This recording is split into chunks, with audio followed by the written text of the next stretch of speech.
Bueno, pues retomamos la sesión, la última sesión doble de esta tarde, martes 22 de noviembre. Para mí es un bienvenidos a todos y a todas y disculpadnos muchos estos horarios extemporáneos a las 4 de la tarde, pero así nos da tiempo a presentar las cosas con tranquilidad y luego dejamos además el necesario tiempo para el debate. Para mí es un honor y un placer y una emoción, como siempre, compartir mesa con Ángeles Ramírez. Ella nos va a ilustrar sobre una temática particular que ya ha salido desde ayer en varias ocasiones, que es la cuestión de mujeres y migraciones en y desde Ceuta y Melilla en tiempos de pandemia. Ángeles Ramírez, para aquellos que no la conozcáis, que creo que sois pocos, es antropóloga, es profesora en el Departamento de Antropología Social y Pensamiento Filosófico Español de nuestra universidad, de la Universidad Autónoma de Madrid, que ha dirigido hasta hace apenas unos meses. Es autora de varios textos muy de referencia, publicados curiosamente con forma de monografía, es decir, aptos para la lectura y no solamente para el intercambio de revistas y de conocimiento a veces casi, iba a decir, científico casi encriptado. No, sus textos no lo son en absoluto, aunque por supuesto tienen un rigor y una complejidad enormes.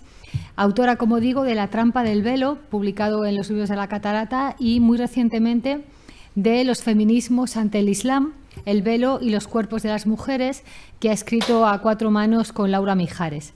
Y también editora de otro libro muy completo y muy rico que nombraron en 2014, La alteridad imaginada.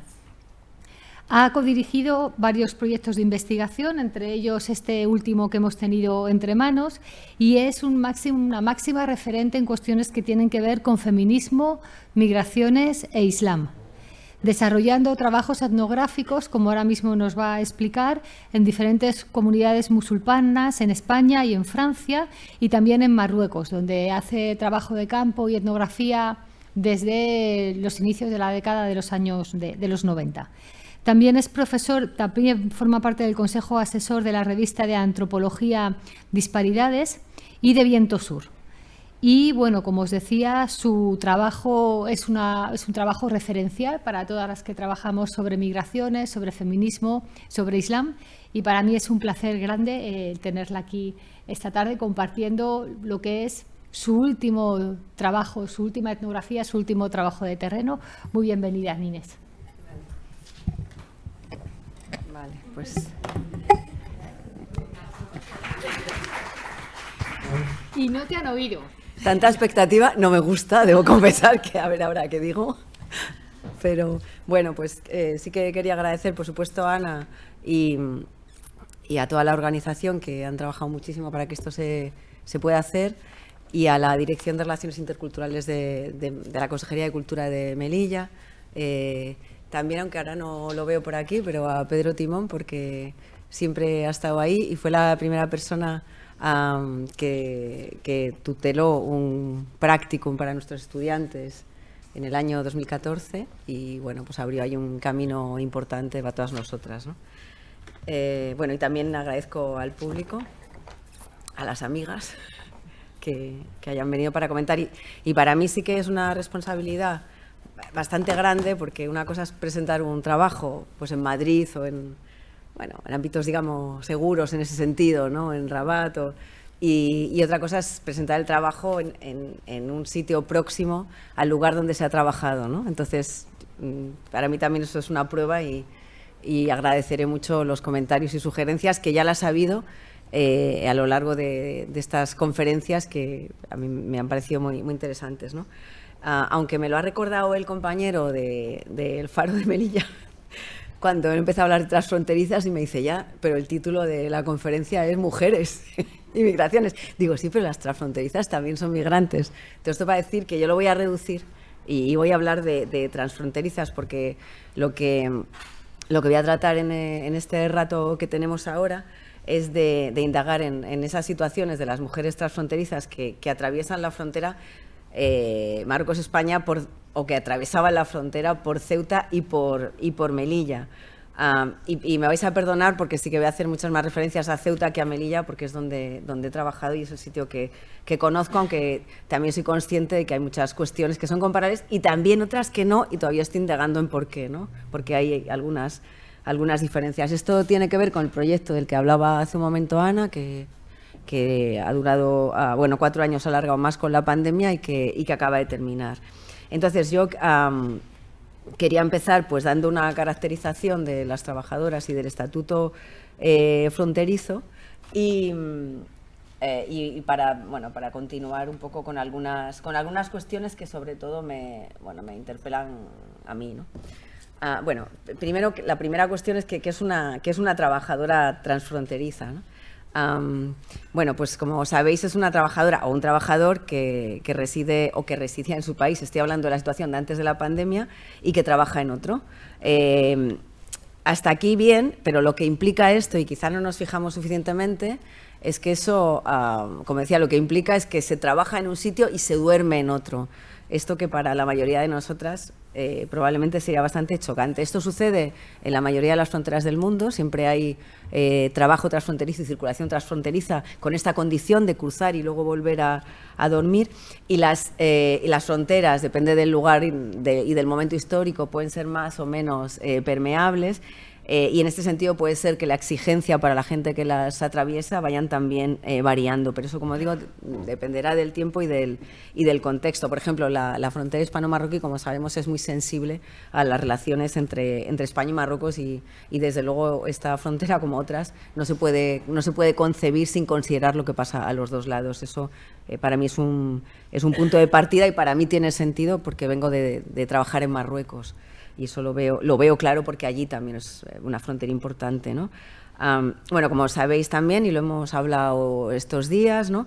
En el caso de la frontera terrestre hispano-marroquí, en este caso la población de la provincia de Nador, hasta el día de hoy, en teoría, puede entrar en Melilla sin visado Schengen, solo con un pasaporte extendido en Nador y que muestre que es residente. Igual ocurre en Ceuta con la provincia de Tetuán, es decir, hasta en teoría todavía se mantiene ese marco. Las poblaciones de Nador y Tetuán están exentas de visado para pasar a Melilla y a Ceuta. Esto algunas autoras, Ferrer habla de esto como, un concepto interesante, ¿no? Lo de la schengenización selectiva, es decir, la suspensión de Schengen. Pero además, si una ciudadana o ciudadano marroquí desarrolla un trabajo o desarrolla una actividad económica, mejor dicho, le hace falta una autorización de trabajo, ¿no? Pues ahí esto está ya en la ley de extranjería, no específicamente para los trabajadores y trabajadoras de Ceuta y Melilla, sino para los trabajadores y trabajadores transfronterizos de las fronteras del Estado, ¿no? Es interesante que se señala en la normativa, la ley orgánica, que efectivamente tienen que pernoctar diariamente en su residencia, y hay algo también muy importante, y es que el permiso transfronterizo no da derechos, no genera derechos para otro tipo de permiso, es decir, empieza y acaba en Ceuta o en Melilla, ¿no? Eso supone que, además, aún con autorización para trabajar en Ceuta o en Melilla, que es territorio Schengen, las trabajadoras y los trabajadores no pueden salir de Ceuta o Melilla para ir a Madrid o para ir a otro lugar. Y es interesante porque nosotros estábamos en un proyecto antes del confinamiento que se llamaba Confinamiento y hablaba justamente del papel de Ceuta y Melilla, que lo concebíamos ya como encierro antes de la pandemia, no como encierro, porque antes se hablaba aquí de la diferencia para las diferentes personas y grupos que viven en Melilla, lo diferente que puede ser la frontera. Para las trabajadoras y trabajadores tiene este sentido y esto es importante, ¿no? También, más adelante, la Ley Orgánica 2/2009 le reconoce a trabajadoras y trabajadores transfronterizos el derecho a seguridad social, asistencia sanitaria, prestación por desempleo, que esto en realidad hasta hace poco no tenía nada que ver con las trabajadoras de servicio doméstico, porque como sabéis, el reglamento de servicio doméstico no contempla el derecho a la prestación por desempleo, aunque hace poco el Estado español ha firmado el convenio 189, el artículo 189 de la OIT, con lo cual las trabajadoras de servicio doméstico tendrán derecho a prestación por desempleo, para lo cual tendrían que tener contrato, obviamente, y de todas maneras eso todavía no se ha traspasado al reglamento, con lo cual eso existe, y el hecho de ser trabajadoras transfronterizas también genera un nuevo problema, porque va a ser complicado seguramente de ajustarlo, aunque sucede con las jubilaciones, pero no con el paro, ¿no? En todo caso, lo que sí que es obligatorio es que si una dorí o una tetuaní desarrolla un trabajo remunerado en Melilla y Ceuta, tiene que tener la autorización de trabajo. Aunque en realidad pueda pasar a la frontera solo con el pasaporte, y a pesar de la exención de visado, lo único que a una persona le asegurará que pasará libremente la frontera sin problemas es que tenga la autorización de trabajo. De hecho, es bien conocida las variaciones, y de hecho hasta grupos de Facebook con esto, ¿no?, desde hace muchos años, las variaciones de la frontera. Un día puedes pasar con el pasaporte y al día siguiente, pues con el mismo pasaporte no puedes pasar, por diferentes razones, ¿no?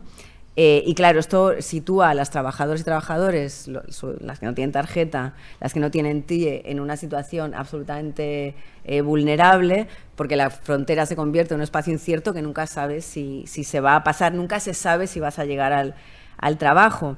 Esto ocurría antes de la pandemia de manera regular con trabajadores, trabajadoras, sobre todo los hombres en este caso, que hacían diferentes chapuzas, bueno, eventuales de poco tiempo, pero también pasaba con las trabajadoras domésticas, con las trabajadoras del hogar, que es como en los grupos de trabajadoras de servicio doméstico organizadas se autodenominan, trabajadoras del hogar. Decía que esto pasaba también con trabajadoras que tenían un horario fijo y un trabajo fijo, aunque sin contrato, ¿no? Que no, bueno, pues muchas veces es interesante pensar que tenían un trabajo estable y sin embargo no estaban autorizadas a pasar la mayor parte de las veces, lo cual las convierte en trabajadoras hiperflexibles.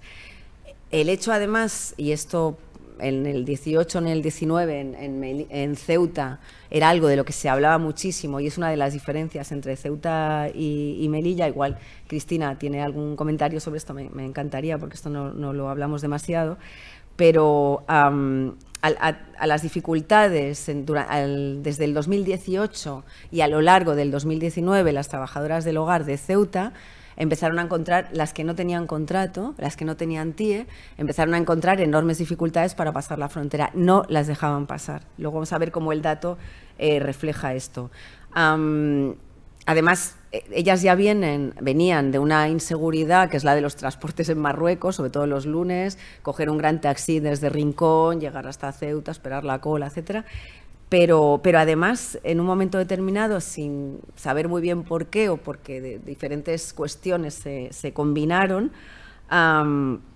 pues las trabajadoras domésticas, las trabajadoras del hogar, empezaron a tener muchísimos problemas a la hora de pasar.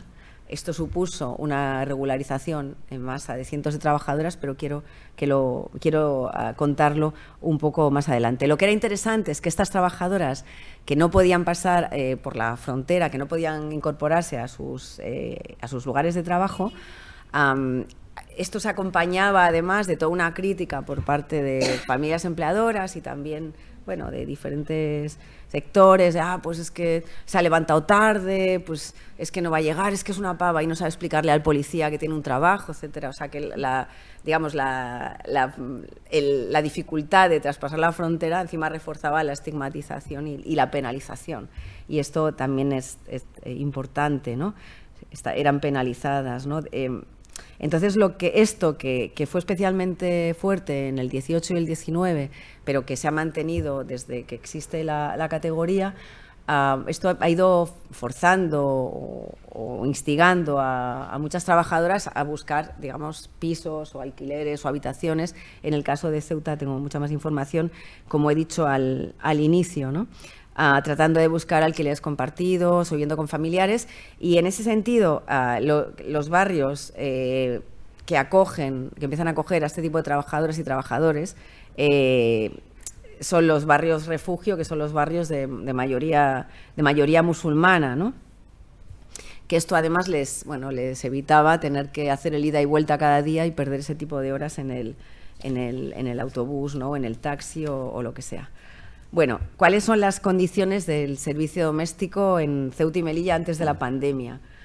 Bueno, pues en la escala de la desigualdad, las trabajadoras transfronterizas ocupan sin duda un lugar marginal, en este caso el espacio ya segregado de la población, de las poblaciones musulmanas, a las que se añade una situación que está lastrada por las condiciones jurídicas en las que tiene lugar su desempeño laboral y una parte importante de la vida en general.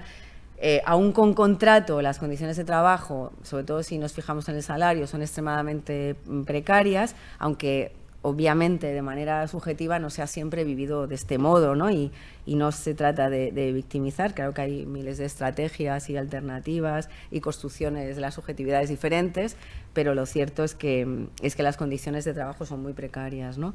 Las jornadas, como seguramente muchas sabéis, ¿no? Sobre todo las que vivís aquí, pues hay una diferencia importante entre el servicio doméstico que existe en las ciudades en Melilla y en Ceuta, en comparación con el que existe, por ejemplo, en Madrid o en Andalucía o en Cataluña, ¿no? En Barcelona, incluso el que es realizado allí por inmigrantes marroquíes, porque las trabajadoras de servicio doméstico aquí en Ceuta y Melilla se parecen más al tipo de servicio doméstico que se hace en Marruecos, que no es unas horas para gestionar las labores más urgentes de las tareas de la casa, sino que se extiende a lo largo del día.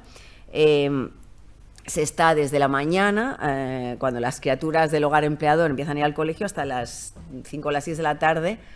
Hay jornadas más cortas, obviamente, cuando acaba la jornada de trabajo. Juan Carlos Andreu, un compañero, en un trabajo que hizo sobre Ceuta, subvencionado por el Instituto de Estudios Ceutíes antes de la pandemia, él fijaba en más de un 80%, más de un 82%, el porcentaje de empleadas del hogar, de trabajadoras del hogar a tiempo completo, mientras que tan solo el 3% estaba por horas y aproximadamente un 13% a media jornada. Es decir, el empleo por horas es mínimo. También tiene que ver con las condiciones salariales, obviamente.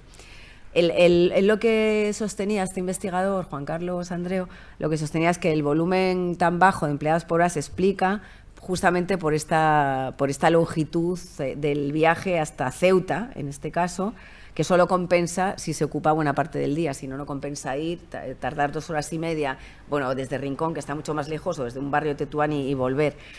Entonces, lo que pasa que también el problema, y esto sucede ahora con lo que son en teoría nuevas condiciones, pero que son viejas, ¿no?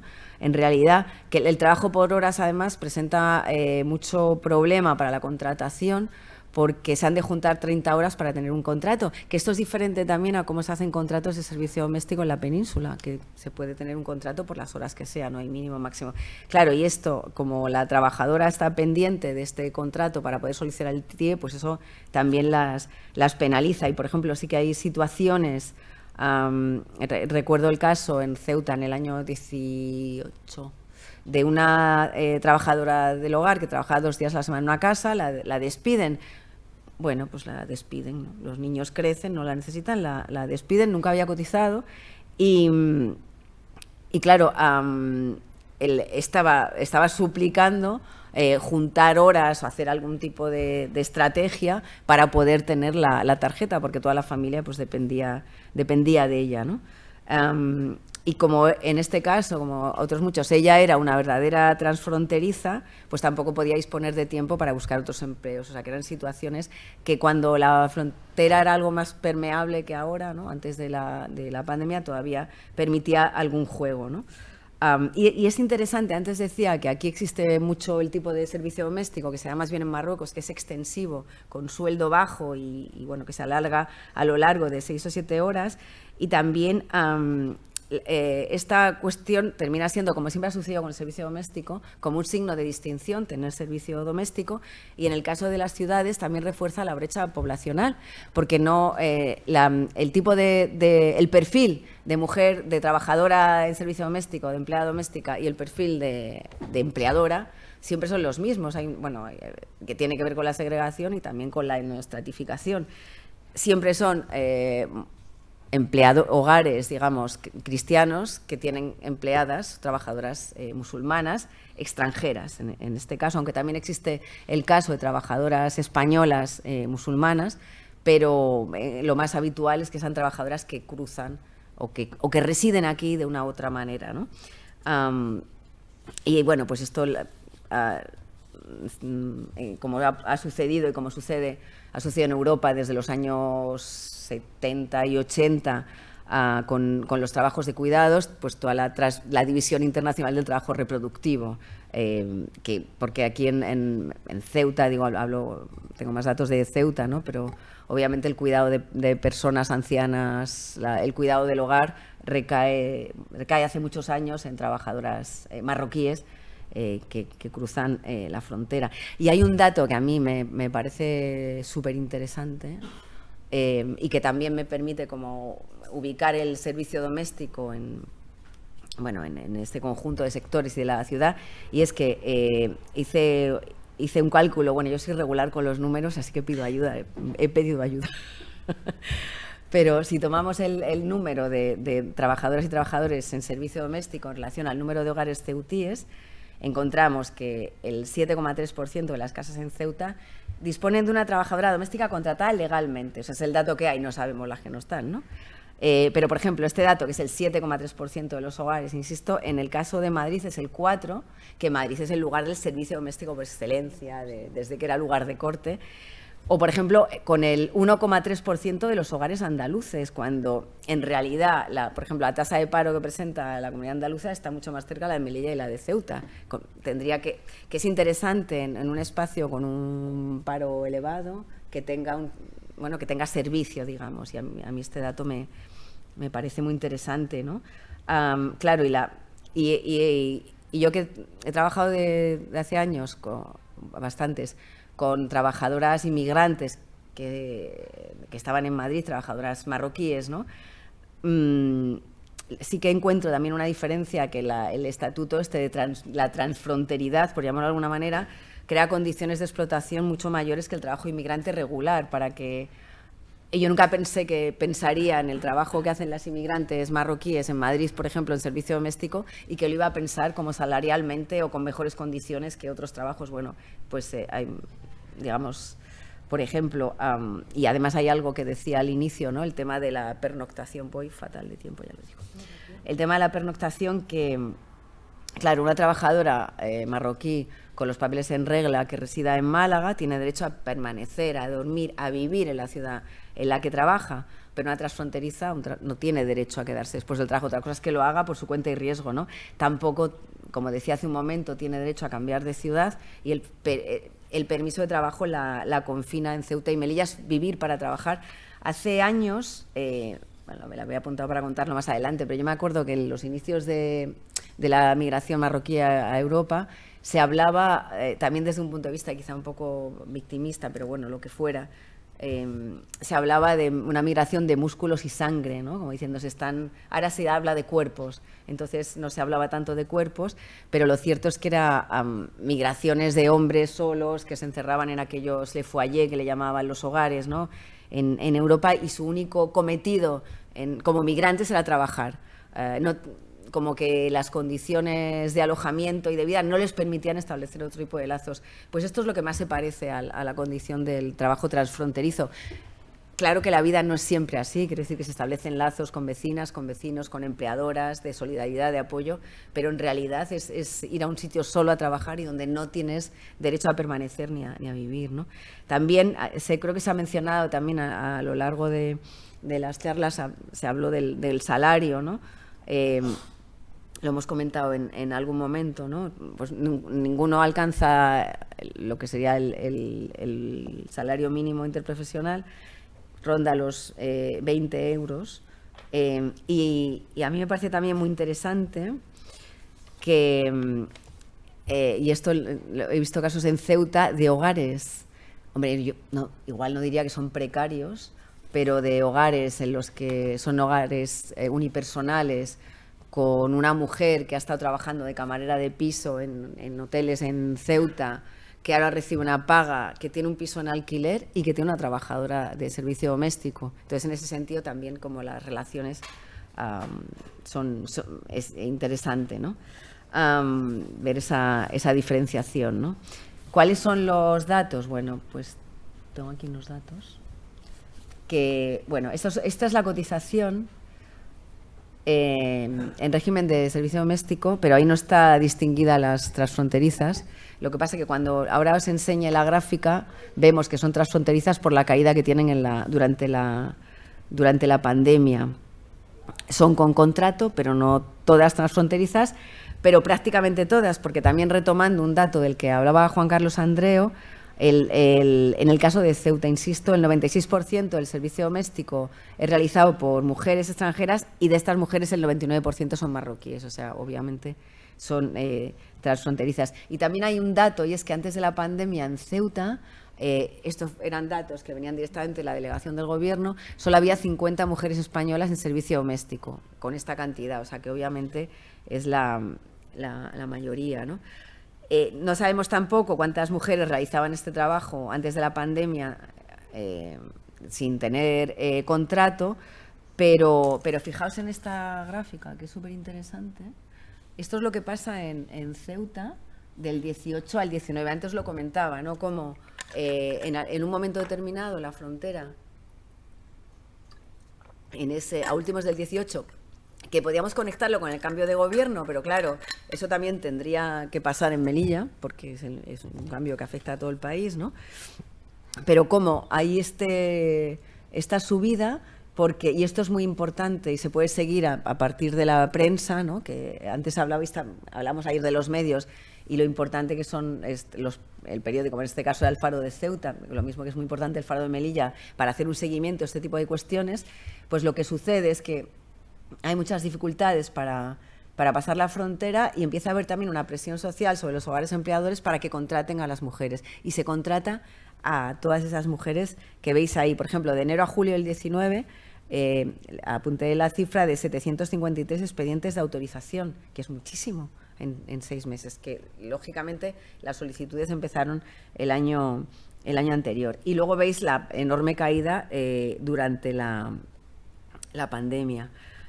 Bueno, esto es lo de Melilla, para que lo veáis ahí. Veis que, digamos, es más normal, ¿no? Se mantiene más o menos y con la pandemia cae y luego hay una pequeña subida. Pero bueno, está por ver cuáles son las condiciones concretas y tiene que haber algo que...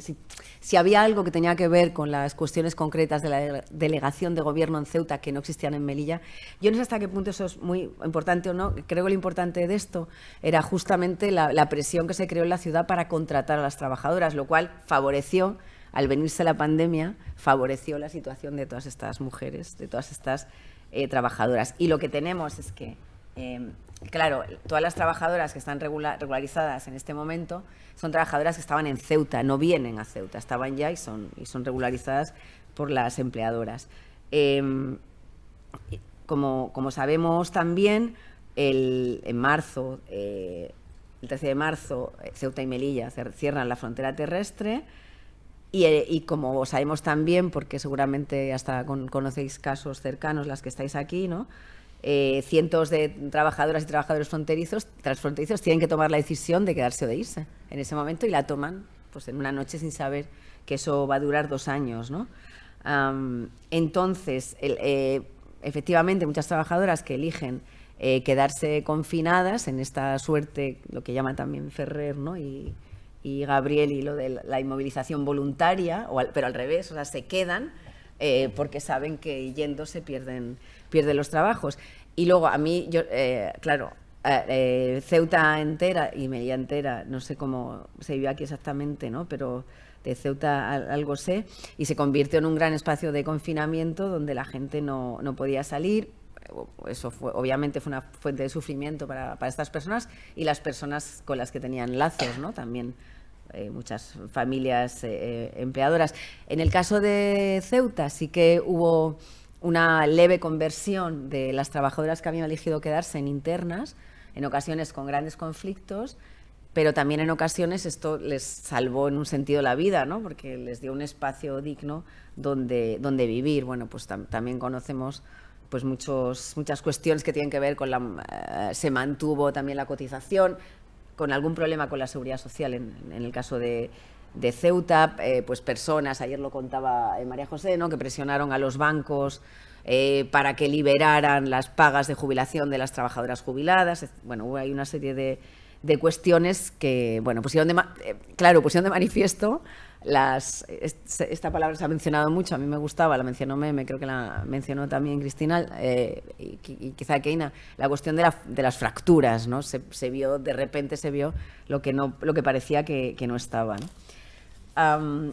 La cuestión es que en este momento, entre febrero del 20 y diciembre del 21, el número de afiliadas al régimen de empleadas de hogar disminuyó 76,5 en Ceuta, claro, y en Melilla el 68,9%. En el total del territorio español fue un 3%, ¿no? O sea que hay una diferencia importante. Entonces, a diciembre del 21 solo quedaba en Ceuta 1 de cada 5 trabajadoras domésticas. Es decir, el 20% de las trabajadoras que había en febrero del 2020. Es muy interesante ver que no ha sufrido tanto el empleo en otros sectores, porque la construcción bajó el 24% y la hostelería el 5%, lo cual también se ve que es lo que se lleva el centro del trabajo, ¿no? Y esto además muestra también la precariedad del servicio doméstico en un doble sentido. Fijaos que ni siquiera se pudieron acoger a los ERES, claro, porque eran trabajadoras de servicio doméstico y no era posible acogerse a los ERES. Y también la facilidad y la flexibilidad de ese mercado de trabajo en el que las trabajadoras pueden ser expulsadas en algún momento, ¿no? En cualquier momento. Del lado marroquí también, lo mismo que ha sucedido aquí, pues el cierre pandémico ha supuesto la creación de enormes bolsas de paradas y de parados. Bueno, en el caso del lado de Ceuta, en Rincón, en Castillejos y en Tetuán, y lo mismo ha pasado aquí con el caso de Nador, ¿no? Incluso, yo no sé si esto se oyó por aquí, pero en el caso de Ceuta lo que se decía que era tal la desesperación de las trabajadoras que habían usado el asalto de mayo para volver otra vez a Ceuta, eligiendo quedarse confinadas.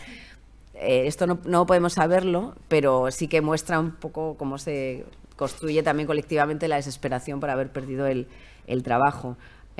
Y a mí me parece también interesante situarnos desde el punto de vista de las trabajadoras marroquíes, porque claro, para las trabajadoras que viven alrededor de Ceuta, el servicio doméstico especialmente para las jóvenes sin pareja, ¿no? Por lo que voy a decir, pero el empleo en servicio doméstico constituye un atajo para gestionar determinados proyectos de vida, que claro, los trabajos a los que ellas podrían acceder en Marruecos son bastante precarios, y no es un grupo social que trabajaría en Marruecos en servicio doméstico, porque en la escala de trabajos está muy por debajo de lo que optarían la mayor parte de estas mujeres. El servicio doméstico es un empleo inconcebible en Marruecos para este tipo de trabajos en términos de expectativa social, es decir, Ceuta les permite pues dar ese paso, y a pesar de lo que supone el paso de la frontera cada día, en el caso de mujeres sin papeles, pues merece la pena, ¿no? También esto lo he estado viendo después, sobre todo después de la pandemia, pero también para las mujeres no vinculadas, solteras, divorciadas, también es un paso para intentar dar el salto a la península que yo al inicio pensé que no era tan fácil, y no es fácil, pero desde luego es algo que se hace con bastante a menudo, ¿no? Por parte de estas mujeres. A noviembre del 22, trabajadoras y trabajadores transfronterizos, me refiero más a Ceuta, siguen confinados en Ceuta y en Melilla, y para muchas de estas personas claro, la pandemia, este periodo ha empeorado la situación, porque ha hecho que caduque la documentación marroquí. Y además, si en el tiempo de pandemia se les acabó el contrato, o las empleadoras decidieron, o las familias empleadoras decidieron no renovarle por miedo al contagio, que eso existió en todo el mundo, pues toda esta situación ha supuesto que también muchas mujeres se quedaran en paro, y ha habido una enorme complejización de todos los itinerarios burocráticos, que es una combinación de las trabas impuestas por España y por Marruecos a la regularización, que empuja a muchas mujeres a vivir vidas mucho peores de las que vivían antes. Y esto además conecta con una vieja reivindicación de las ciudades sobre la necesidad de que sean totalmente Schengen, ¿no? Bueno, de las ciudades, de determinadas élites de las ciudades. Es decir, que se convierta la frontera en una aduana, y que las únicas personas que puedan pasar sean personas con visado Schengen, que es lo que ahora está en suspenso todavía. No ha habido pronunciación sobre esta situación todavía, pero hasta el 15 de diciembre, ahora está interrumpida la sección Schengen, es decir, ahora nadie con un pasaporte expedicionador o en Tetuán puede pasar, y está suspendido hasta el 15 de diciembre. Y bueno, hay que ver un poco lo que pasa después. Lo que pasa es que el callejón sin salida, ayer hablaba Cristina de las continuaciones de las vidas de las mujeres del porteo con las que ella había trabajado, y yo no sé qué tanto de parecidas son las de las trabajadoras domésticas, pero bueno, a día de hoy, pues este callejón sin salida, que es totalmente desesperante, ha hecho que algunas de estas mujeres pues busquen diferentes modos, que bueno, seguramente no es la primera vez que esto se lleva a cabo, pero modos desesperados de acabar con la situación, o bien tratar de comprar matrimonios. Hay un mercado matrimonial, matrimonios con hombres ceutíes en este caso, no sé si existe esto aquí. Luego me referiré a un par de historias que implican este tipo de cuestiones, bueno, sobornando a autoridades diversas para poder salir de Ceuta, y al mismo tiempo que hacen esto, pues siguen con sus vidas como trabajadoras del hogar, cuidando y ganando 300 o 400 euros al mes. Yo no conozco tanto esta circunstancia en Melilla, pero da la impresión de que quizás sea muy, muy similar. A mí hay una cosa que me impresionó mucho en Ceuta, y es que una de las pastelerías insignia de Ceuta, lo sé porque además le pregunté a Ana, que lo conoce muy bien, le dije, ¿cuál crees, no voy a decir el nombre, pero cuál crees que es la pastelería más la que simboliza Ceuta? Y me dijo, tal pastelería. En esa pastelería el confitero es un trabajador transfronterizo que se quedó confinado y que no podía salir, y es la pastelería más tradicional, que mezcla los diferentes sabores, etcétera. Entonces, bueno, me pareció muy, muy relevante, ¿no? Entonces decía eso, que mientras suceden estas cuestiones, pues las trabajadoras siguen con su vida, ¿no? Y en esta situación, me comentaba ayer Maite que aquí ha pasado algo parecido, pero en esta situación de confinamiento burocrático de las transfronterizas, la estructura segregada de la ciudad ha sido fundamental, porque, por ejemplo, en Ceuta la existencia de las barriadas y de la barriada, por ejemplo, del Príncipe, ha cubierto sistemática y solidariamente las necesidades básicas de alojamiento y también afectividad por parte de las trabajadoras, que han estado 2 años y medio sin moverse, y algunas siguen, ¿no? Y el hecho de... También ha tenido como un impacto como contradictorio, porque el hecho de no poder salir de Ceuta ha incidido también como una especie de refuerzo relacional con la ciudad y con comunidades, ¿no? Y otro elemento que me parece también muy importante en Ceuta, que aquí no ha habido, y es otra de las preguntas, ¿no? Aparte del cambio en los contratos, para mí otra de las preguntas es esta diferencia entre Ceuta y Melilla, porque en Ceuta también ha habido un elemento de cohesión muy importante entre las trabajadoras y trabajadores, que es la organización espontánea de movilizaciones durante buena parte del confinamiento, durante los meses de cierre y hasta ahora, aunque yo diría que no tiene mucho recorrido político, que no tuvo mucho recorrido político, las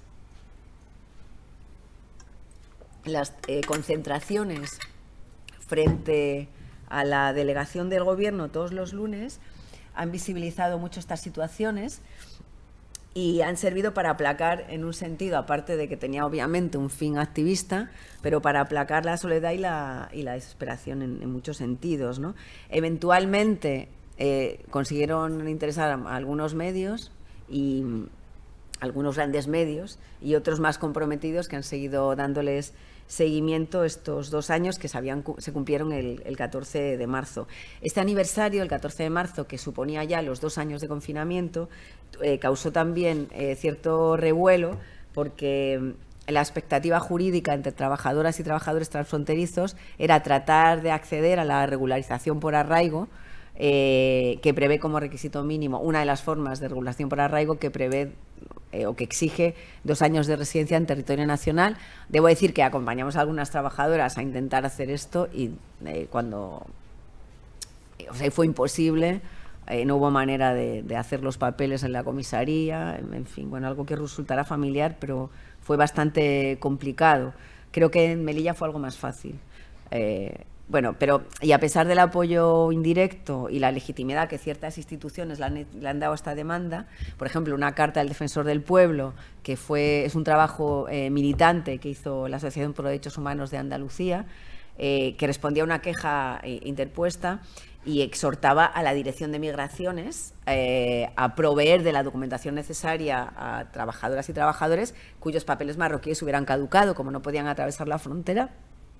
Bueno, pues el Defensor del Pueblo hizo esta carta de modo que exhortaba, en fin, menudo verbo, a las autoridades a proveer de la documentación, pero esto nunca se ha hecho en Ceuta. Y las reivindicaciones de este grupo y de estas movilizaciones fueron sistemáticamente ignoradas, ¿no? Y bueno, y lo que tiene también las manifestaciones o las concentraciones sostenidas, que son muy agotadoras y que además en determinados colectivos quizá menos politizados pues cuesta mucho sostenerlas. Luego me referiré un momento a esto antes de cerrar. Yo quería contar ahora dos itinerarios transfronterizos que para mí son historias reales, con algún datillo cambiado, ¿no? Pero y desde luego los nombres están cambiados, pero sí que representan como dos maneras de vivir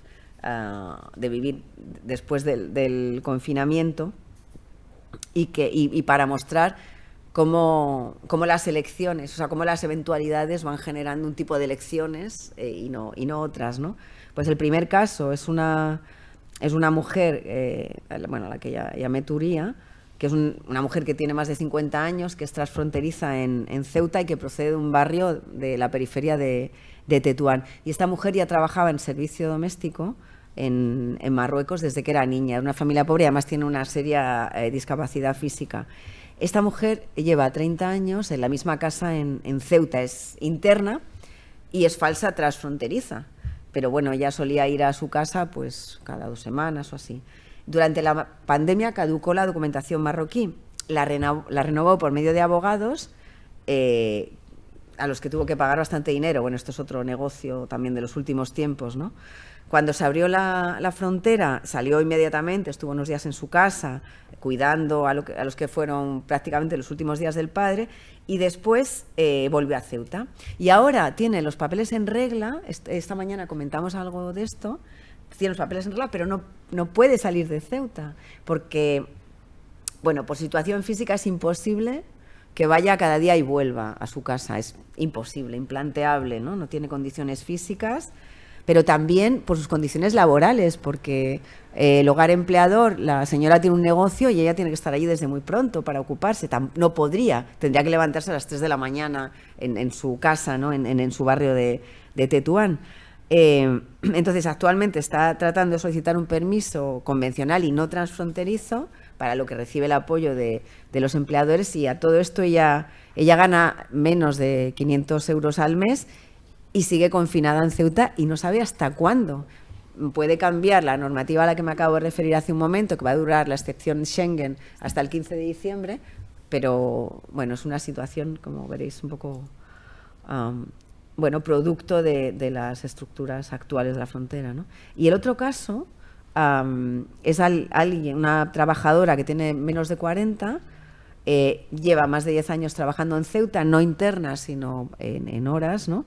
Y es de Rincón. Y unos meses antes de la pandemia perdió su trabajo porque los empleadores volvieron a la península, que está algo súper habitual.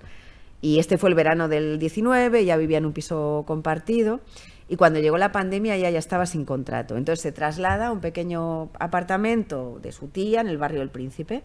Toda la pandemia ha seguido trabajando en trabajos muy mal pagados, a pesar del riesgo también que se evaluaba como riesgo de seguir trabajando en el servicio doméstico, ¿no?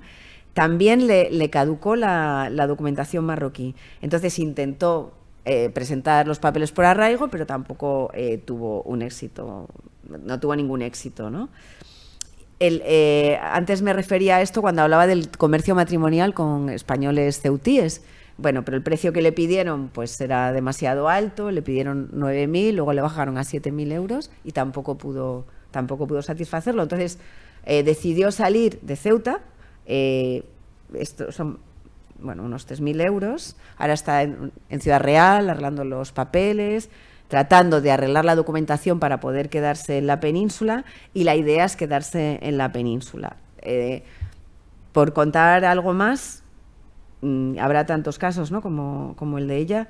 En el verano del 2022 su madre murió en Marruecos, pero ya tampoco pudo ir, ¿no? Lleva todo este tiempo, desde marzo del 20, sin poder ir a Marruecos, ¿no? Pues la combinación entre los itinerarios burocráticos de ambos lados, y también, aunque quizá la palabra hay que darle alguna vuelta, ¿no?, pero la resiliencia, ¿no?, de tener un proyecto y tratar de llevarlo adelante y de usar los recursos de los que se dispone, ¿no?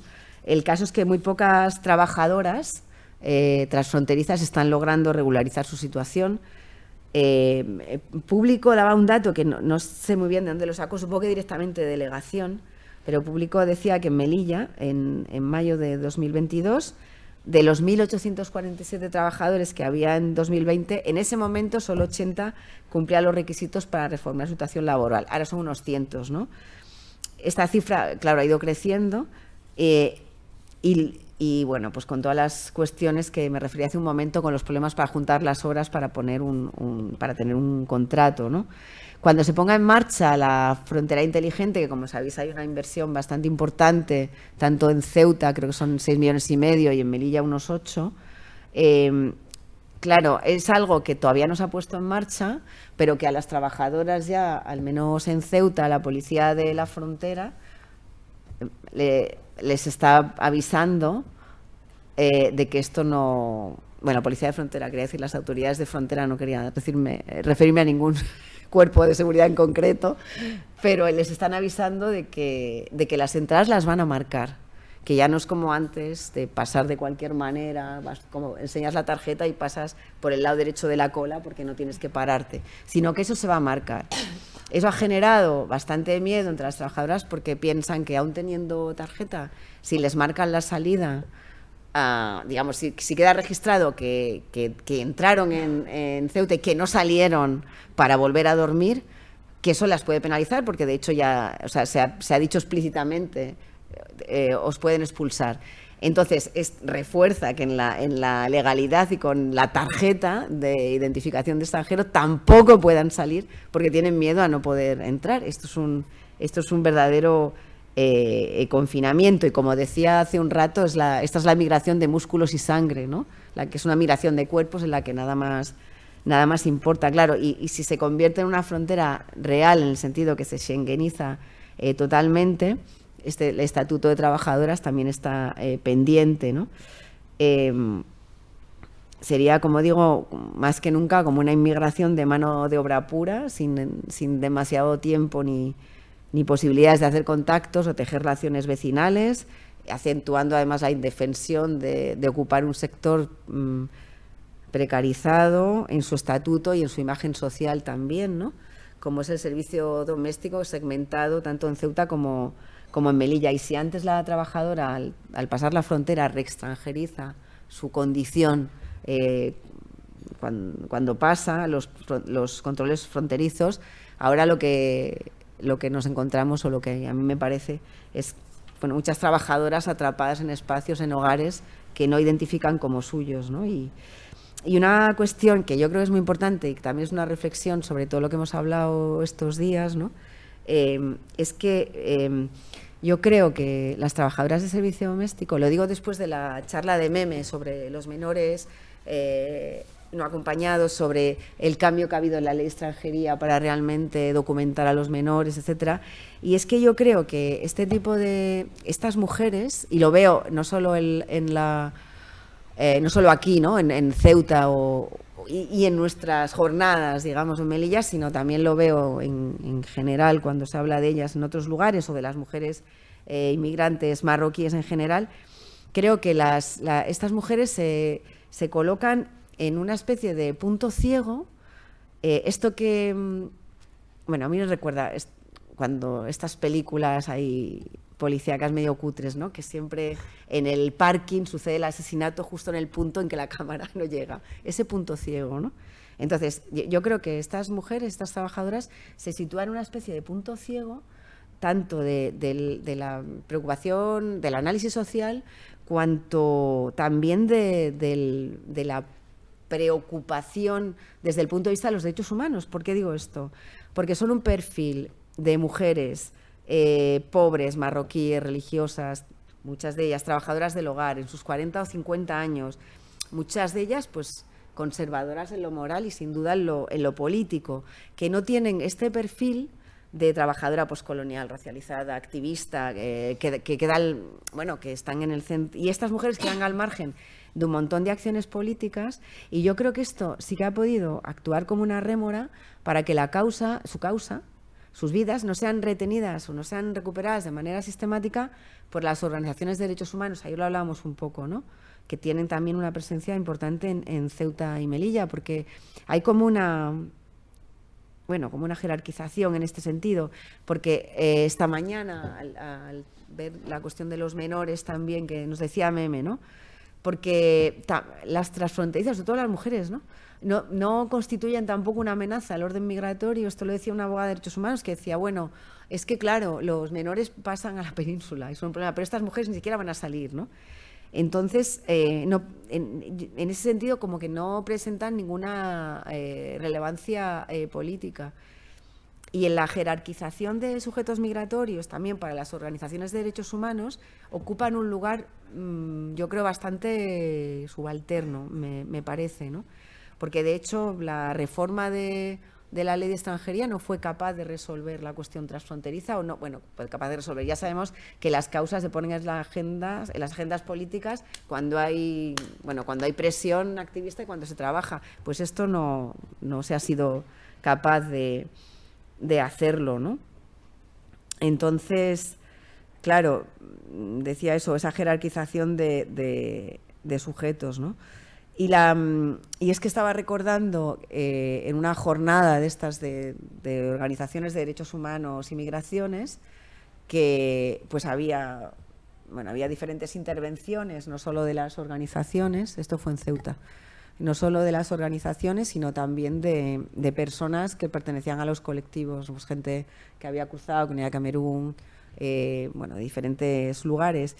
Y estas mujeres, pues conseguimos, digamos, abrir un poco la agenda y que contaran sus cuitas, ¿no? y que hablaran de sus problemas, lo mismo que otros colectivos, quizá más metidos en el tema de la militancia, estaban contando. Y la verdad que la reacción fue como de algo inesperado, fue de sorpresa, porque yo creo que los trabajos que se hacen también desde la militancia, yo creo que también a veces esperamos ver otro tipo de sujetos. Y bueno, creo que quizás es más complicado desde esa perspectiva trabajar con determinados perfiles, ¿no? Y luego, para terminar, también quería decir que también hay algunas perspectivas que hemos tratado aquí en estos días, ¿no? Y yo creo que quizá tenemos que tener cuidado con la idea de que lo que está pasando a este colectivo o a otros colectivos, es una cuestión que tiene que ver con la gestión de las migraciones, no es un tema... yo recuerdo hace años que Saskia Sassen tenía una frase que creo que se puso en muchas tesis, ¿no?, que decía que la migración es un problema de gestión, ¿no? Y yo creo que tenemos que tener cuidado de no caer en pensar o en trabajar con que la inmigración es un problema de gestión, porque no es un problema de gestión, en realidad es algo bastante más profundo y estructural, y que apunta, en casos claros, a una estratificación social, étnica, de género, producto además del momento actual del sistema de producción capitalista, y es una manifestación del lugar que le da a determinados colectivos, ¿no?, como trabajadoras y trabajadores, en este caso absolutamente desechables, fácilmente sustituibles y sin apenas derechos. Y lo que encuentra en la frontera no es la explicación, sino que es una base explicativa para la explotación y para la opresión. De modo que las migraciones no son un problema de gestión. Bueno, me voy a quedar aquí, tengo 50 minutos. Muchísimas gracias.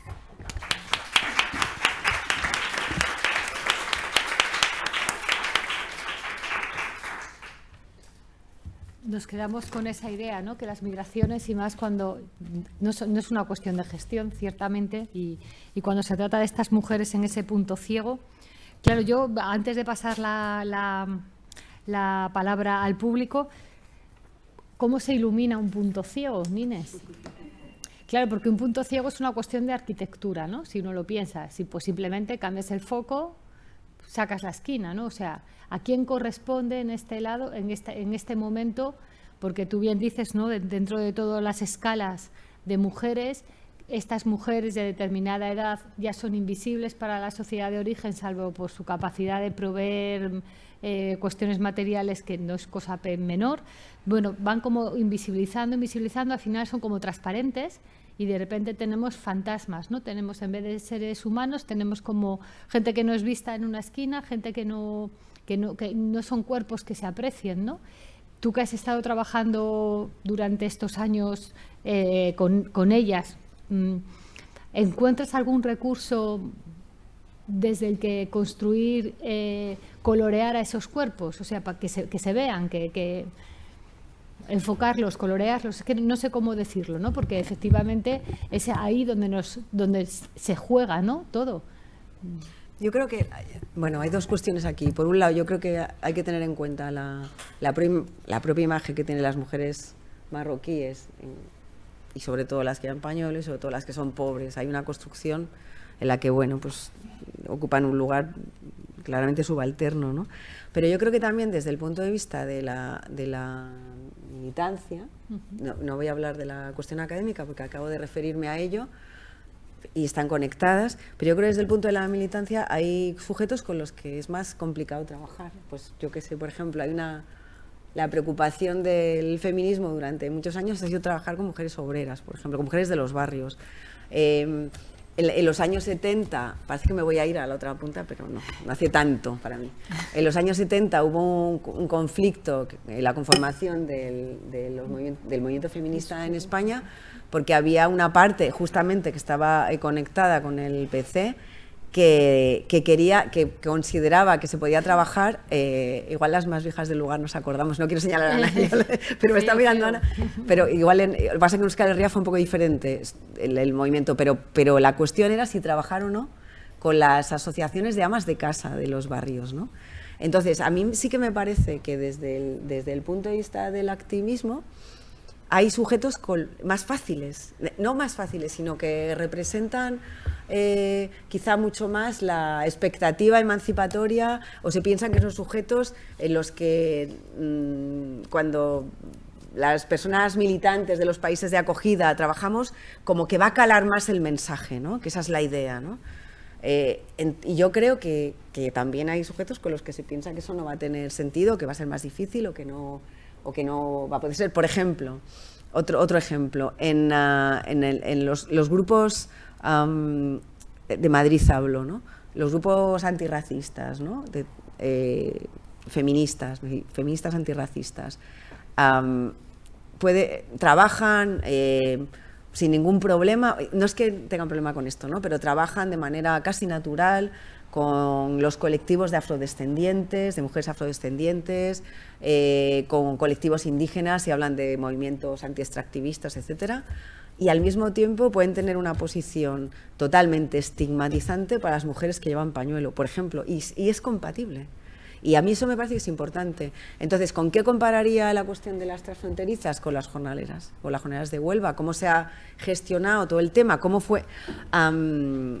Bueno, sabéis que conocéis la historia más o menos, ¿no? Pues un grupo de jornaleras, de mujeres que van a la fresa en temporada, de mujeres marroquíes que denunciaron abusos por parte de los empleadores, la causa fue desestimada, tuvieron un montón de problemas para hacerse entender, finalmente fueron algunos colectivos activistas que trabajaron con ellas, sobre todo los andaluces, pero digamos, en ese sentido, por ejemplo, ¿qué pasó? Pasó que estos colectivos de feminismo antirracista, me parece que les tengo manía, pero obviamente no, pero estos colectivos al principio sí que se inclinaron en el apoyo y tal, y también desaparecieron después. Entonces yo creo que cuesta, es por ejemplo, haciendo un salto mortal, también la dificultad, si nos vamos a un mundo que no tiene nada que ver, pero quiero hacerme entender, por ejemplo, en Marruecos, los colectivos que apoyan a presos políticos, ¿no?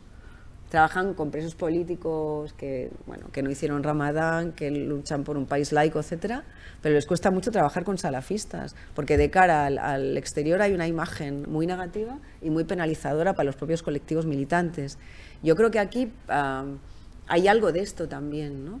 No digo aquí, en el asunto de las mujeres transfronterizas, de las trabajadoras, pero sí que creo que hay un perfil que, como digo, cuesta más trabajar con él, ¿no? Y incluso con que puede ser penalizador, ¿no? O antifeminista, o creo que hay algo que puede ser visto de esa manera. Porque me diría, y que estuviera aquí Meme, ¿no? Diría, bueno, ¿y por qué tiene lo de los menores? Bueno, yo creo que lo de los menores tiene como varios puntos que puede enganchar un poco más al activismo. Primero la cuestión, lo que decía Patuca, ¿no? El tema de que puedan saltar a la península, ¿no? Bueno, son niños y niñas, colectivos a proteger, lo que decía Meme esta mañana, ¿no? Pero hay otros colectivos, sin embargo, que, bueno, como que quizá desde el punto de vista también militante y como recurso militante no reditúan tanto como trabajar con otros colectivos, pero bueno, hay que darle una vuelta a esto. Yo creo que la comparación con las jornaleras puede ser interesante, ¿no? Salvo que a las jornaleras se les provee permisos de trabajo y se les gestiona un régimen particular tremendamente complejo y en el que efectivamente son cuerpos, igual que decías, ¿no? Son músculos y sangre, y a estas mujeres ni siquiera, porque el régimen que idealmente se está diseñando para ellas es un régimen que no las convierte en personas, al contrario, que ahonda más en esa transformación. O sea, claro, porque el régimen de contratación en origen de las freseras es un régimen que está hasta bendecido, si sirve el término, por la Organización Internacional del Trabajo, no tanto el transfronterizo, porque sobre el transfronterizo la realidad es que no lo han podido volcar en un nuevo reglamento, Nines. O sea, y eso es, claro, ahí yo siempre digo, hay una dificultad técnica, a lo mejor la dificultad no es técnica, la dificultad es epistémica, no sé, es de comprender por qué, quiénes son esas mujeres, ¿no? Bueno, es que, pero bueno, basamos ya, si queréis, las preguntas al público, que estoy segura de que más de uno y más de una. ¿Quién quiere empezar? Por alusiones, las... No tanto. ¿Se me escucha? Sí, ¿no? Creo que sí, Cristina, no, digo de sí. voz, seguro, pero al directo. Quería como coger el guante que me ha hecho Ángeles. Yo estoy segura, nunca se puede hablar de la frontera en términos de seguridad, que quede claro, ¿no? Pero creo que ese incremento, ¿no?, tan espectacular que hay a finales del 18 y principios del 19 es por lo que se comenta, y en las entrevistas salía todo el tiempo, la frontera está dura. ¿Qué significa realmente que la frontera está dura? La frontera está dura significa que no están dejando entrar a nadie, y la causa no son las trabajadoras de hogar, la causa es el porteo. En esa época coincidió que se instauró el sistema de tique. El sistema de tique consistía en que las 2.000 primeras mujeres que consiguieran entrar en la frontera del Tarajal se les otorgaba un tique que les facilitaba salir con mercancía. Entonces eso, que era como una medida como para frenar el porteo o regularizando un poco, se convirtió vulgarmente en una batalla campal. Filas enormes para entrar y, por consiguiente, que cualquier mujer entrara en esa frontera era muy difícil, porque aunque tuvieran el tique y dijeran la tarjeta transfronteriza, conocida como tarjeta F o tarjeta roja, y que dijeran que iban a trabajar como trabajadoras de hogar, la policía española no les dejaba pasar, porque pensaban que iban a entrar, que eran falsas porteadoras, o que iban a conseguir ese ticket y lo iban a revender, porque una reventa de tickets que aumentaba hasta el precio de la mercancía. Entonces, como las empleadoras no podían seguir con ese sistema de hoy viene mi muchacha a trabajar, o hoy no viene, o me está diciendo que viene pero no consigue entrar, no la han dejado entrar, o me entra a las 12 de la mañana, dijeron esto no se puede ser así. Y entonces hicieron como esa regularización masiva en la que la delegada del gobierno también hizo declaraciones diciendo que si su muchacha no entraba, además fue muy bestia porque dijo eso, si su muchacha no entraba era porque no la tenían con papeles. Y se produjo ese pico, ¿no? Y he cogido una cita que estaba buscando, la de la entrevista, que dice así literalmente, dice: llevaba 7 años trabajando con la misma familia. Dice, pero solo me hicieron los papeles en enero del 19. Claro, justo. Y era por ese pico. Y como así he cogido ese testimonio que era el más clave, pero así como he encontrado como muchísimas referencias ahora a buscarlo en Atlasti. Le salvó la vida ese pico, que a veces pasan las cosas porque sí, hicieron que muchas alquilaran las viviendas, estas compartidas, sobre todo en Benzú, en el barrio de Benzú, que ahora se ha convertido, lo han revitalizado y hoy por hoy todavía seguimos encontrando ese tipo de viviendas porque, al igual que pasa en Melilla, en Ceuta los alquileres son carísimos, ¿no? Y muchas de ellas pues pasaron así la pandemia. Y ya como lo último, la frontera inteligente es un peligro para las mujeres transfronterizas, no solamente por lo de que se queden y no puedan pasar, sino también por el tema del horario. La excepcionalidad Schengen es muy perversa. Mira a Keina porque la cito siempre con lo que ella tiene en el artículo que tiene de 2013, que es cuando es de noche. Cuando Schengen dice no pueden pernoctar, pero no hay una hora. Sí, las 12. Las 12, pero... Como Cenicienta. Sí, pero es que a esa hora muchas de ellas no pueden salir porque la frontera... para las transfronterizas no tiene el mismo régimen. A veces es cuando termina lo que consideran una jornada laboral. El horario es muy perverso en ese sistema y para mí es como una manera de ir poco a poco, esto es conspiranoia, ir poco a poco frenando el paso de personas transfronterizas. Es decir, es blindar a las ciudades autónomas, sobre todo hablo de Ceuta, de ese intercambio entre ambos lados de la frontera. Esa sí que es mi opinión, sin datos ninguno. Yo me acuerdo que tuve una entrevista con una persona que era asesora de la delegada del gobierno, y a mí la impresión que me dio, porque claro, la cuestión es si frenar la circulación de personas. Frenar por frenar, era una cuestión de control. Mi pregunta, bueno, que no sé qué pensarás tú, pero para mí la cuestión es que tiene que ver con un control que va más allá de una evaluación de si eso es necesario o no. Entonces, creo que es una manera de reforzar la securitización de la frontera, pensando que se controla de esa manera, pero yo creo que no hay la evaluación, o sea, que en realidad 1.000 personas más circulando por Ceuta, en este caso, tampoco... Y él lo que contaba era que esto, bueno, no me lo dijo así, esta es la traducción que yo hago, ¿no? Pero que era una obsesión del PSOE. Desde siempre hablaban de digitalizar la frontera. Digo, esto es lo que... Quiero como hacer una pregunta a todo el mundo, no solo a Ángeles, y ya dejo el micro. Yo estoy muy preocupada de si el día 15 la excepcionalidad Schengen, ¿qué va a pasar, ¿no? Entonces quería preguntaros, como a quien quiera contestar, si pensáis que eso va a ser así, porque es que si no es así es una falta muy grave a lo que es el derecho internacional público, porque Schengen, la ratificación de Schengen, que es donde está esa excepcionalidad, está firmada por 27 países miembros y no se puede como congelar o cancelar de esa forma en la que se esté haciendo. Sí se puede suspender, que es a términos reales lo que ha ocurrido, pero si se convierte en una suspensión permanente, estamos incurriendo en una falta contra el derecho internacional público. Yo creo que se va a seguir demorando, que es lo que ha pasado hasta ahora, hasta que haya un plan. Y el plan va a tener mucho que ver, que el año que viene son elecciones, que está Marruecos, o sea, yo creo que hay unas... yo diría esto. ¿Tú qué piensas? Perdón. Yo creo que no creo que las elecciones tengan demasiado peso, eso sí que es cierto, las elecciones nacionales, pero creo que ha venido para quedarse la suspensión, sí. Y eso es lo que me preocupa. Que no es, en términos jurídicos, si una declaración que está avalada por todos los países que han ido entrando en la Unión Europea y que han firmado el Schengen, conforme está esa ratificación, si no se está cumpliendo de todas, es un delito, vamos. ¿Qué está pasando en la frontera frontera de Irún y Hendaya, claro. desde hace tiempo, y para lo que está pasando allí. Exacto. Ahora hay frontera para gente.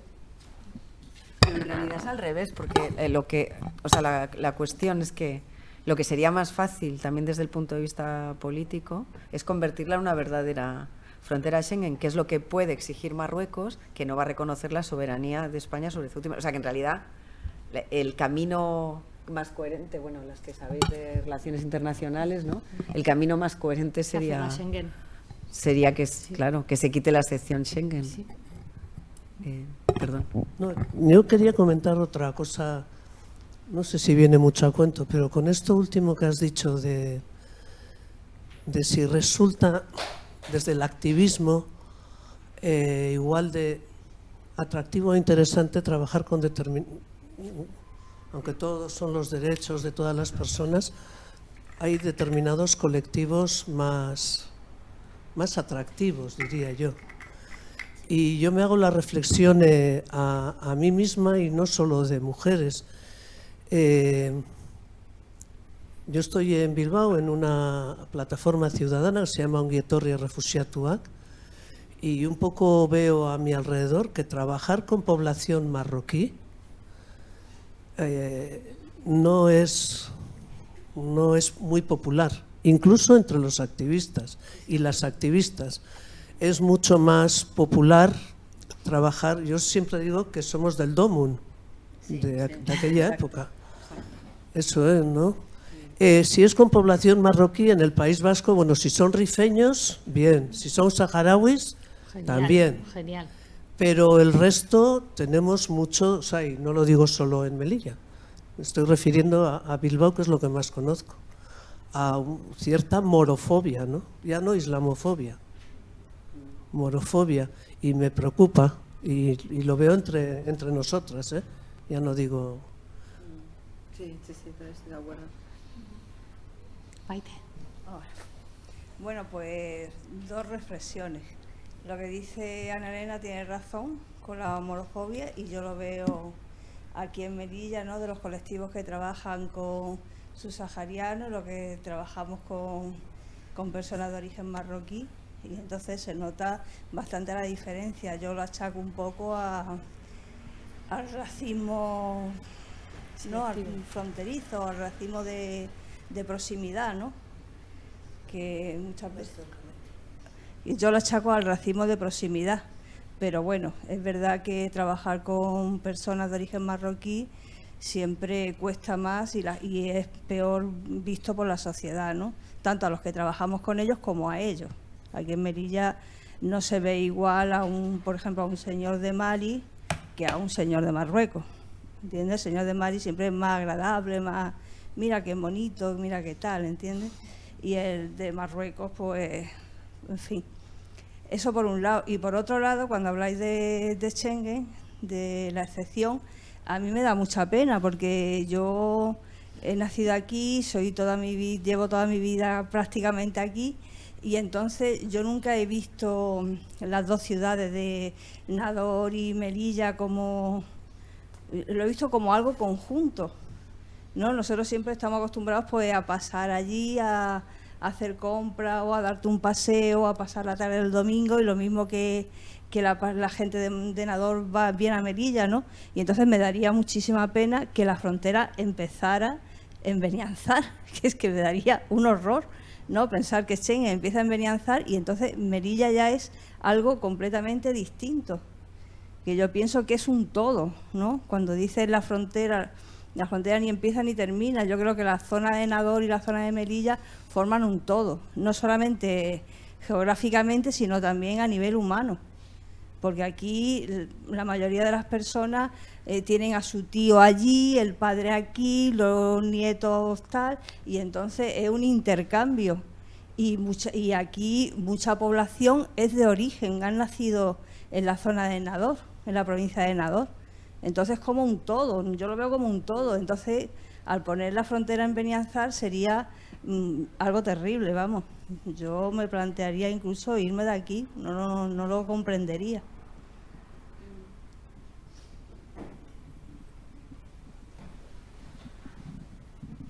Gracias, Maite, por la reflexión.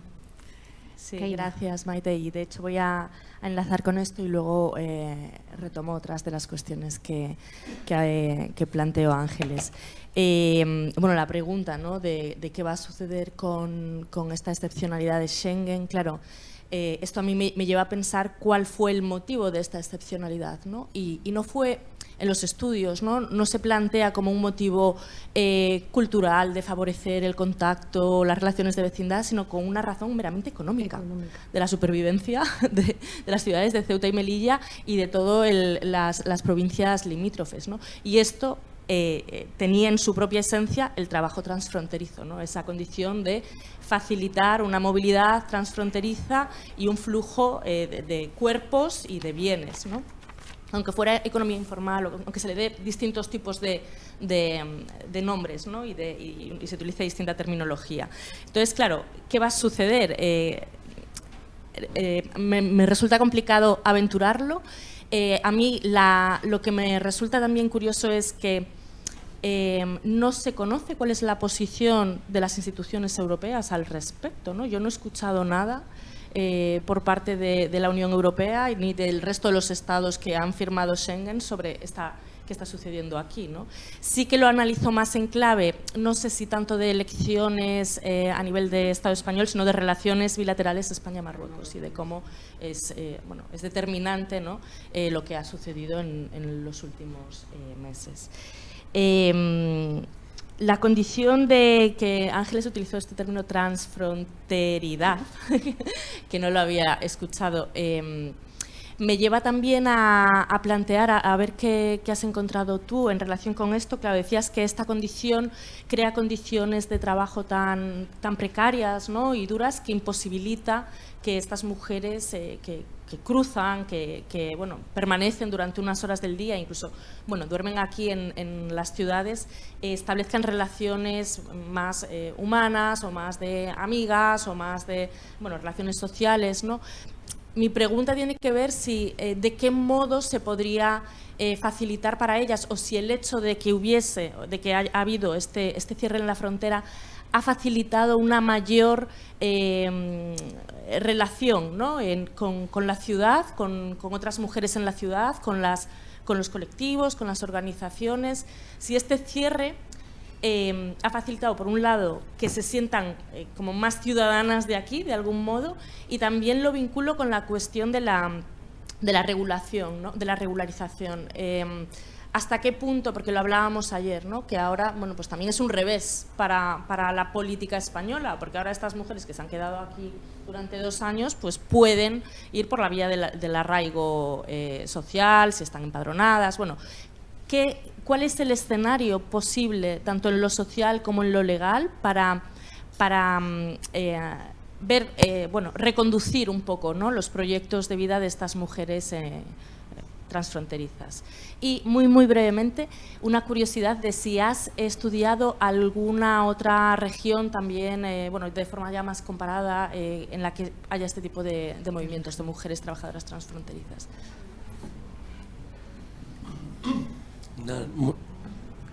Perdón. Muy rápidamente.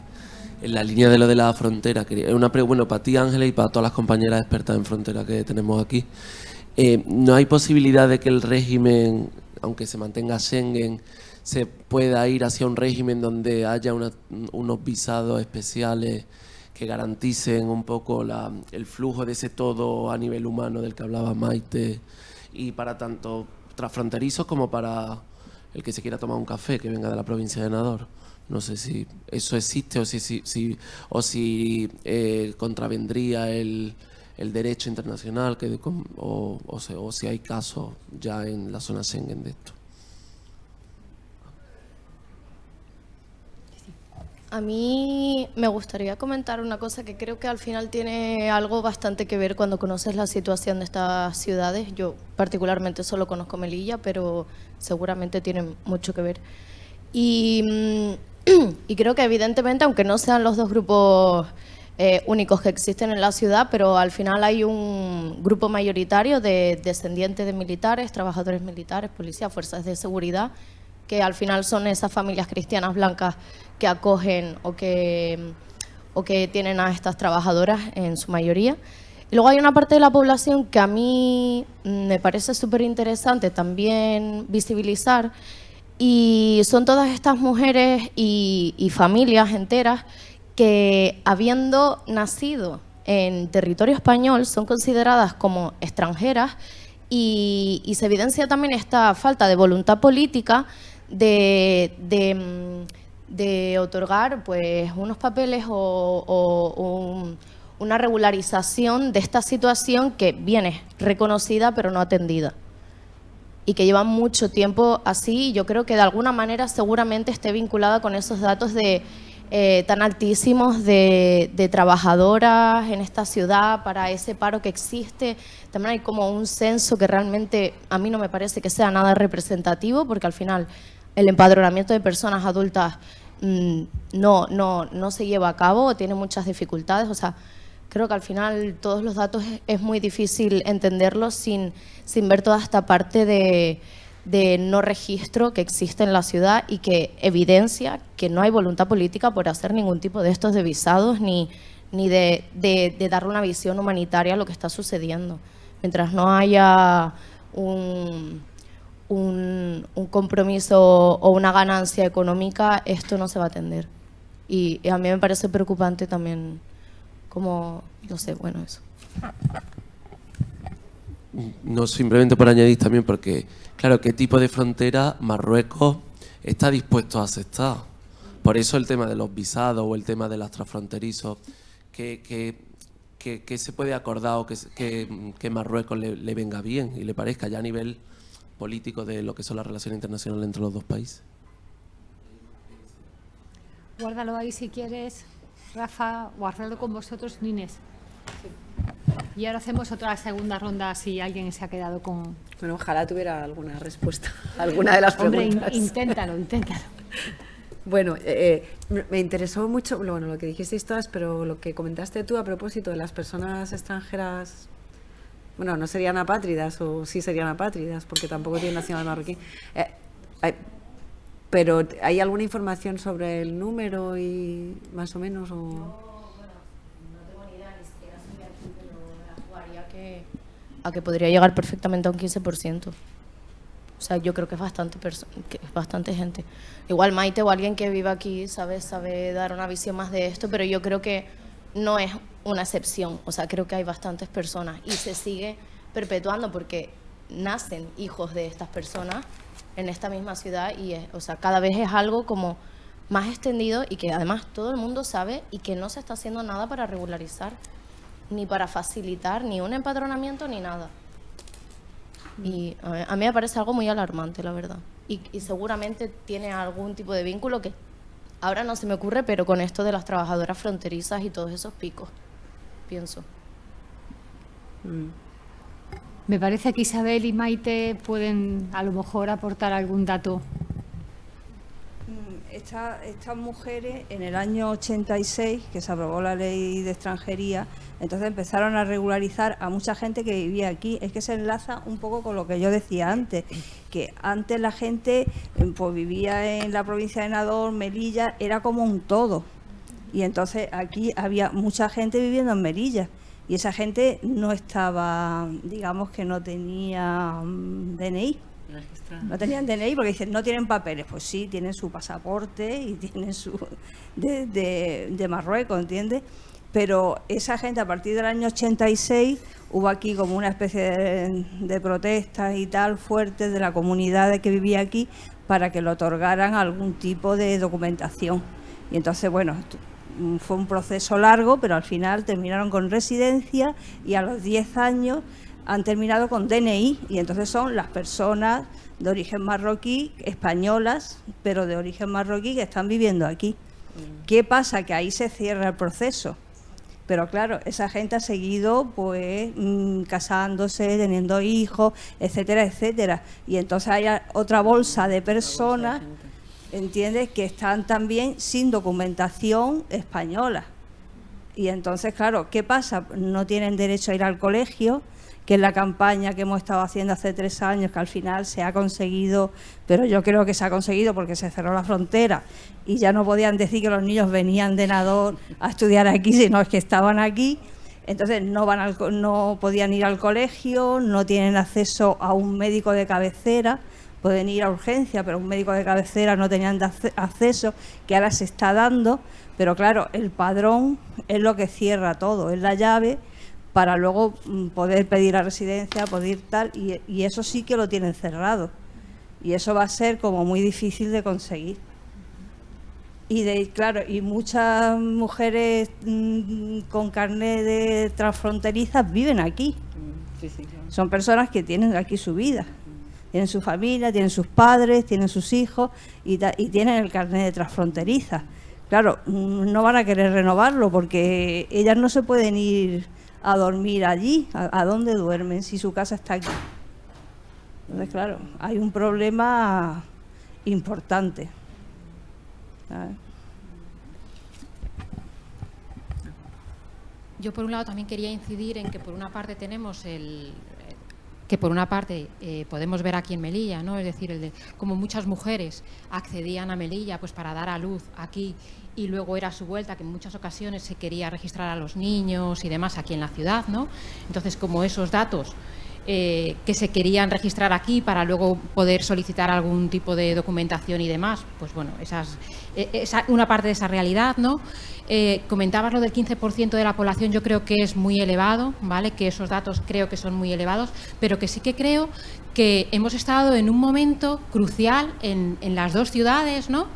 Para recoger esa información, porque yo creo que era el momento idóneo para saber realmente cuál era la realidad de nuestra ciudad, de las personas que estaban residiendo aquí con irregularidad y que no ha habido voluntad. Que no ha habido voluntad, pero yo creo porque ¿qué supone el que tú tengas registrado que estas personas residan aquí? Que a posteriori, una vez que ya está registrado, van a poder solicitar, ¿no? Y poder regularizar su situación, pues con todo el tema del arraigo y demás, que estamos viéndolo ahora, ¿no? Todas las dificultades estas con el arraigo, porque no es que entregues tu documentación, tu empadronamiento, es que no te puedes empadronar. Entonces tienes que entregar, ¿vale? Para poder conseguir este arraigo, otro tipo de documentación, es decir, un contrato de la luz, cuando muchas veces están viviendo en las casas sin una contratación y sin la cédula de habitabilidad. Tienes que entregar pues que han comprado una bombona de butano, que has acudido al médico cuando muchas personas no han acudido al médico. A lo mejor ahora lo que nos hemos podido encontrar es que se han podido vacunar, ¿no? Es decir, que en un primer momento estábamos pendientes aquí en la ciudad de qué es lo que iba a pasar con todas estas mujeres, sobre todo, ¿no? Mujeres y hombres, ¿no? Pero que estaban en situación de irregularidad en la ciudad y que han podido vacunarse. Entonces yo creo que esa voluntad de estos 2 años y pico de cerrazón de esta ciudad y de Ceuta, yo creo que se podían haber aprovechado para conocer la realidad solamente, ¿vale? Y no tener que andar con cuántos menores, es decir, los menores, lo sabemos, estaban entrando en los centros de menores y estaban saliendo. ¿Cuánta población estaba en el CETI? Lo mismo, cuánta había y cuánta se ha ido, pero ¿cuántas mujeres estaban vinculadas a lo que tú comentabas, Ángeles, ¿no? Es decir, de cómo en Ceuta se hizo esa regularización y aquí en Melilla esos datos no cuadraban, ¿no? Y parecía que no había, que no teníamos ese volumen de personas que habían regularizado su situación como empleadas del hogar, ¿no? Claro, es que si no se ha regularizado su situación, si no se han afiliado a la Seguridad Social, es muchas veces lo que hemos visto aquí ahora con el cierre de la frontera, es decir, que no tenían un contrato, que no han podido alquilar esas viviendas, que si bien algunas familias las han podido acoger en sus casas, ¿cuánto tiempo? ¿Cuánto tiempo? Entonces, hemos podido ver cómo han tenido que salir a la calle y cómo quedarse en la calle, literalmente. Reflexión. Gracias, Isabel. Inés, ¿quieres seguir? Sí, bueno, comentar, porque son muchas cosas y como digo, no tengo las respuestas para muchas de ellas, pero estaba pensando, y ahora en relación también con lo que decía Isa, de que era el momento en que todo se cierra y como que tienes a la gente embolsada en un sentido y puedes contar, ¿no? Y yo lo que sí que estaba pensando en relación además con lo que decía Keina, que cuando estaba cerrada la frontera en Ceuta, ¿cuándo fue esto? En febrero, ¿no? Estamos en noviembre, ¿no? En febrero del 22, a mí me llamaron la atención dos cosas y luego conectando con algo que comentaba Cristina también.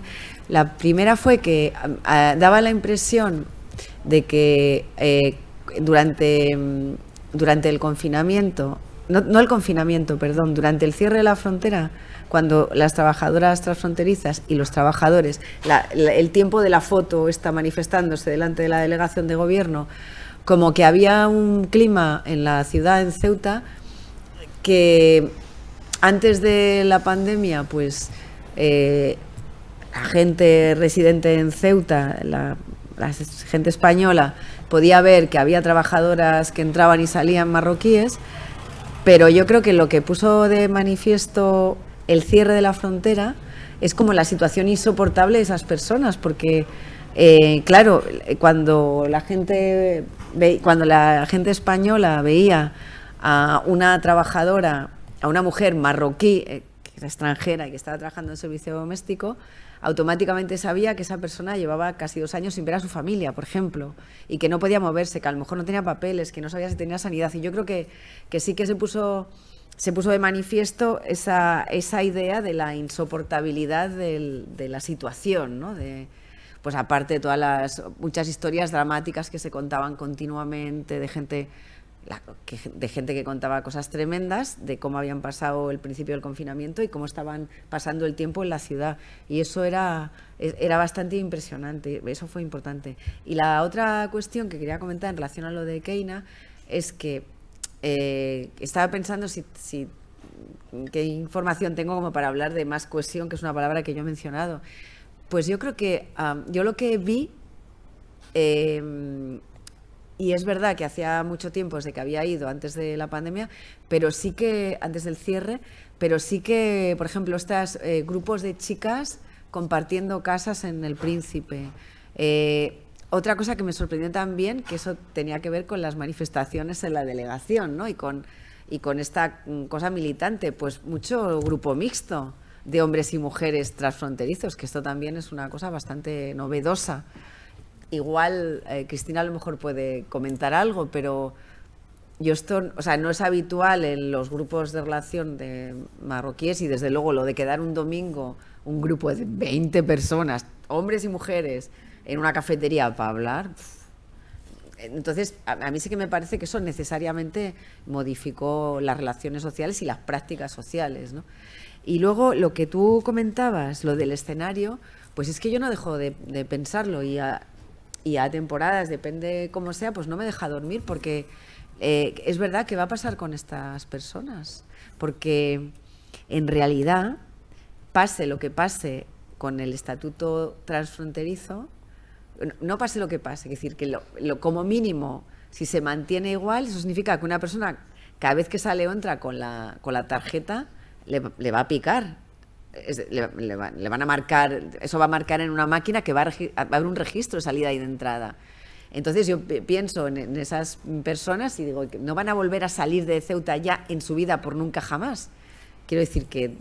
Y a la vez veo que hay por parte de estas personas, bueno, viven en Ceuta hace años, tienen su trabajo, probablemente no tienen sus vidas, pero que tampoco, o sea, que también hay algo que tiene que ver con la resignación y con, bueno, como estoy haciendo esto ilegal. Y por eso hablaba del conservadurismo, que quizá no es muy atractivo para algunas organizaciones, decir, bueno, pues esto es lo que me ha tocado y, bueno, pues me voy a quedar, ¿no? Entonces, en ese sentido, el escenario, no sé, no lo sé, pero no parece que pase lo que pase, desbloquee la situación de verdadero confinamiento, que es lo que está sucediendo ahora en Ceuta y Melilla. Me parece complicado, ¿no?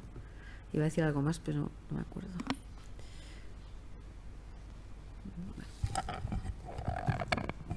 Pedro, si queréis... Maite, yo no hablo más ya. Maite y Pedro. pero que ya no voy a hablar más, que paso el micrófono, pero que hay bastantes mujeres que se han quedado aquí con el tema del cierre de la frontera y que eran transfronterizas, se están yendo con asilo a la península, porque ven que no encuentran solución aquí. Pero esto que estuvimos hablando ayer, esto es realmente... bueno, igual como están grabando, igual mejor no. Bueno, eso ya se mete directamente con la mesa de después, claro. ¿No, Isabel? De alguna manera. Sí. Nada, comentabas tú que no sabías si grabarlo, ¿no? Es decir, pero es que es cierto.